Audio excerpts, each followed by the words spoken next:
For some of my life, the keys to happiness had always eluded me.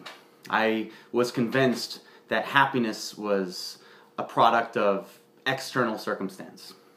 Probably something that directly correlated with the amount of numbers in your bank account, or maybe something that only a handful of Tibetan monks hidden somewhere up in the Himalayas had. That's what I was convinced of. But, of course, I wanted happiness, so I started my own journey. And I didn't focus on making money, and I didn't focus going to the Himalayas and finding some Tibetan monk. We've all seen those movies, and going asking for the answers. What's the meaning of life? What is happiness? No, I decided I would start reading a lot. I was reading so much. At some weeks I would read 2 to 3 books. And I began to travel. And these were the 2 things that catapulted me into finding what real happiness was all about. And over time, over a slow period of time, I soon discovered that happiness wasn't relying on something that was external, extrinsic. Happiness relied on something intrinsic, something within us. And the reason that mankind goes and pursues happiness and never finds it is because it lies in the last place that mankind ever looks, within themselves. So over my reading and travels and talking to people, I came up with 3 practices that I began to practice daily to create happiness, more happiness within my own life.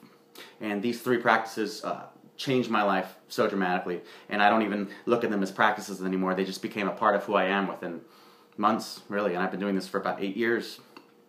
And those 3 practices I'm going to share. I'd be happy to share with you right now. So, the first practice is I learned to give happiness unconditionally to other people. Not be so focused on wanting happiness, Don't pursue happiness. Give it to people.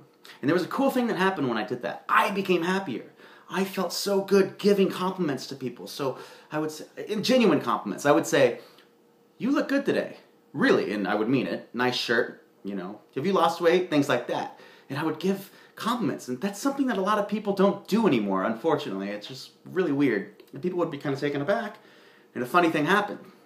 I would start to get more people saying positive things about me. So it's this circle. I would give happiness to people in the form of compliments, saying something very nice about them, sincerely. And I felt good doing that. And they felt good. And they would give compliments, saying nice things back to me, and that would make them feel good, and me feel good. It's this awesome circle. Now what if everybody in the world did that? What a concept, right? The second key to achieving happiness is to focus on wanting what you already have, instead of focusing on having what you want. It's kind of a mouthful, but you get the point, I think. By that, I mean we have so many great things in our life. So many great things. But all so many of us can do is focus on wanting the next big thing without realizing the great things that we already have in our life, without understanding how really great we already have it. So that's a focus that I started to practice daily, realizing what I had. So if you want a nice new car, that's all you can think about. It's important to focus. Maybe you already have a car. Maybe that car gets you from point A to point B. It gets you to your job on time. A lot of people in this world, they don't have cars. Maybe you're focusing on that one uncle who's such an asshole in your life. But maybe the rest of your family's so great. Focus on that. It's where you shift your focus. It's your perspective. That's the key. Second key.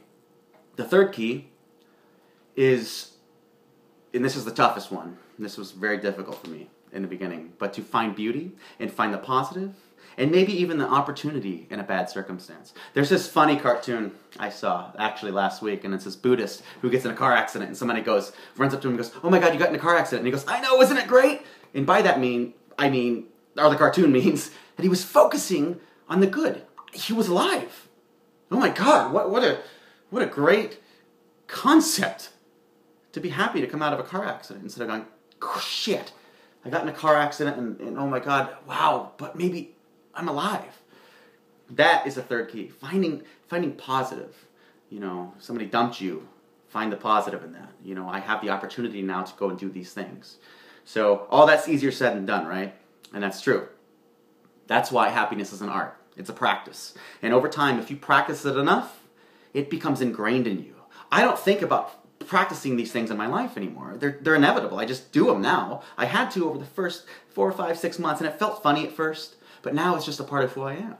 And those are the beginning steps to achieving happiness in your life. And there's much more, and I'm gonna love talking about this subject on this channel. I'm gonna love it. So if you want to hear more about it, please subscribe. And looking forward to discussing the topic more. Best of luck on your own journey to achieving happiness.